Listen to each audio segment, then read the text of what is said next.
Excellence, Madame Léa Roosevelt, Votre Altesse, Princesse de Montgomery, Votre Excellence, Ambassadeur Monsieur Mourclescope, Honorable membre du corps diplomatique, très chère Madame Aslantelem, Directrice Générale de l'École d'Oasis, très chers professeurs, très chers parents, très chers élèves.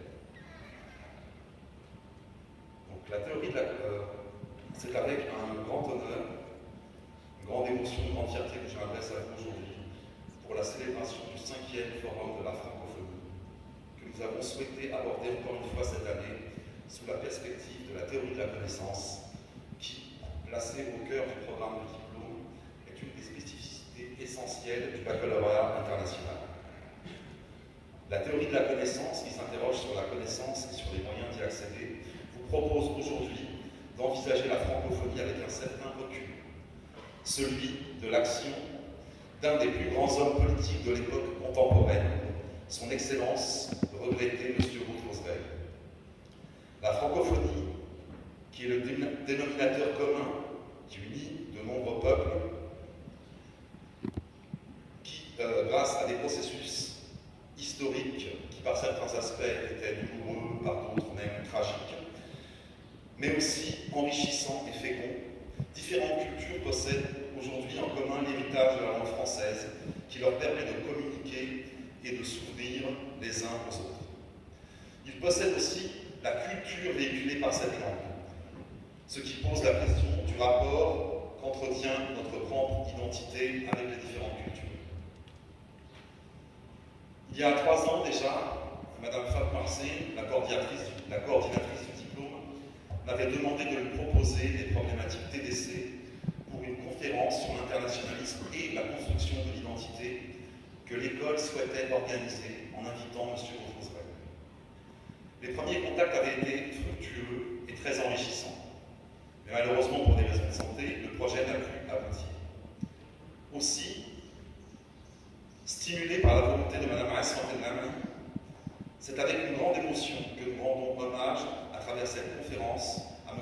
Roosevelt, qui, bien qu'il nous manque terriblement aujourd'hui, est présent parmi nous par l'inspiration que nous offre sa mémoire, éternelle comme l'Égypte qui a fait naître tant de grands hommes. L'Égypte qui, à l'aube de l'humanité, inventa la conscience, conjugua par son action civilisatrice l'intérêt de l'État avec l'intérêt général de ses sujets. Carrefour du monde, elle a une vocation naturelle à faire se rencontrer les différentes cultures. Tributaire de conditions géographiques si particulières, elle a une tendance tout aussi naturelle à pacifier les relations humaines par l'action politique centralisée. Le génie égyptien réside notamment dans cette capacité à organiser l'action des individus, afin qu'ils aillent au-delà du meilleur d'eux-mêmes, au nom de l'intérêt général. C'est ainsi que du cœur de la vallée du Nil viennent des hommes qui se dépassent afin d'assumer l'héritage moral et spirituel de leurs ancêtres. Un de ces hommes vient de nous quitter, et nous avons le devoir moral d'honorer sa mémoire, d'autant que notre école a eu maintes fois l'honneur et le privilège de le recevoir et nos élèves de le rencontrer.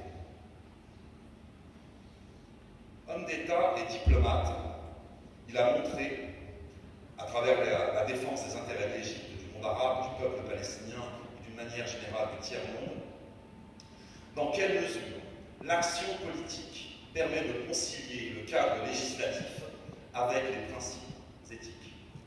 En effet, même si les lois et les résolutions légales sont disponibles dans le système juridique des institutions internationales, il faut tout le courage politique et le génie diplomatique des grands hommes d'État pour rendre les juridictions effectives et pour briser la spirale immorale du malheureusement célèbre « 2 poids, 2 mesures ».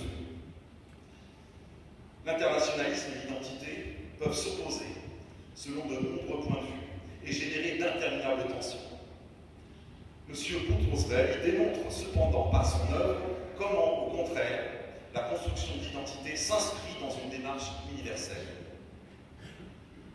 La solidarité et la fidélité à sa communauté permettent d'unir les hommes pour défendre et transmettre les valeurs et l'héritage qu'ils partagent, mais elles doivent permettre aussi de créer les conditions d'une ouverture vers le monde, qui cherche à établir des relations basées sur ce qui nous unit plutôt que sur ce qui nous sépare.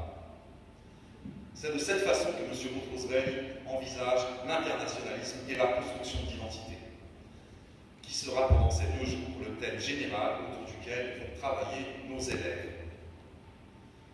À l'échelle de l'école Oasis, à travers son action en tant que directrice générale, Mme Heisman-Fellner œuvre à créer les conditions pédagogiques qui permettent aux élèves de réaliser que non seulement la connaissance de soi-même permet l'ouverture sereine vers l'autre, mais aussi que la connaissance de l'autre permet de se découvrir soi-même. Représentée par 5 comités, la culture, l'art, le langage, l'histoire et les sciences proposent des thématiques qui permettent à une communauté de prendre conscience de son identité et qui posent la question du rapport qu'elle entretient avec le contexte international. Lors de ce 5e forum de la francophonie, la théorie de la connaissance cherchera à atteindre les 4 objectifs suivants. Inscrire la construction d'identité dans une démarche universelle. Placer l'élève dans une perspective historique afin qu'il s'assume comme héritier de connaissances partagées par sa communauté. Promouvoir l'argumentation pour soutenir son point de vue et apprécier de manière critique tout point de vue argumenté. Établir les postulats sous-jacents et les implications d'un point de vue afin de se placer dans une perspective de dialogue international favorable à l'acquisition de connaissances personnelles. Je salue les élèves du diplôme qui ont su avec intelligence, modestie et rigueur lors des séances d'organisation du travail des différents comités prendre en charge l'éveil des élèves du PEI aux méthodes de la TDC pour réfléchir aux problématiques qui depuis des années déjà ont animé de riches débats auprès de leurs aînés. Je salue aussi les élèves du PEI qui ont eu l'audace et la curiosité d'aborder avec sérieux et enthousiasme des questions qui, bien que parfois déroutantes, ont su éveiller leur intérêt et susciter réflexion, écoute et dialogue. Je salue Mme Heisman-Fellner, dont les élèves sont la meilleure vitrine de l'école. Ouverts et vifs d'esprit, nombreux sont ceux qui possèdent à la fois la profondeur de leur culture et le sens critique qui leur permettra d'aborder sereinement le contexte international qui encadre leurs études. L'identité est notre bien le plus précieux. Elle se confond avec notre liberté. La liberté d'assumer à la fois son héritage, mais aussi de poursuivre ses choix. L'internationalisme est notre destin à tous. Abordons-le sereinement et de manière ouverte, mais tout en nous appuyant sur notre propre identité. La francophonie est un moyen de constituer des ponts entre les différentes cultures et le monde. Laissons-nous inspirer par l'œuvre d'un grand maître, M.